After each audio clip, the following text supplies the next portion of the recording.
Karjat,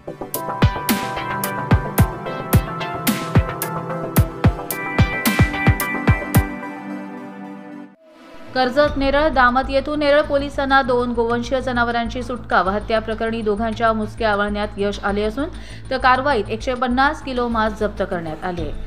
Neral police ठाण्याला मिळालेल्या गोपनीय माहितीनुसार नेरळ दामत येथे प्राणी संरक्षण कायद्याचे सर्रासपणे उल्लंघन करून रोषपणे गोवंशीय जनावरांची नेरळ दामत येथे कत्तल केली जात असल्याची खबर मिळाल्यानुसार नेरळ पोलीस ठाण्याचे प्रभारी पोलीस सहाय्यक निरीक्षक शिवाजी ढवळे यांच्या मार्गदर्शनाखाली नेरळ पोलिसांच्या टीमने दिनांक 8 मार्च 2024 रोजी सकाळी 8:20च्या सुमारास नेरळ दामत या ठिकाणी धाड टाकली असता नेरळ पोलिसांना घटनास्थळी 2 जिवंत गोवंशीय जातीची जनावरे व कत्तल केलेल्या गोवंशीय जातीच्या जनावरांचे 150 किलो मांस किंमत 37,500 रुपये तसेच ओरिएंट कंपनीचा 10 वजनाचा वजन काट्यासह 2 किलो, 1 किलो, अर्धा व 200 व 50 ग्रॅम व वजन किंमत 2,000 रुपये, 1 सुरा, लाकडी खांडणीसह काळे मूठ असलेले चाकू असे 800 रुपये, एकूण 70,300 रुपये किमतीचा मुद्देमाल सापडून आला असून या धाडीमध्ये दामत गावातील उसामा नसीम नजे वय वर्ष 14 व अब्दुल उर्फ समी वसीम नजे वय वर्ष 19 यांना अटक करण्यात आली आहे.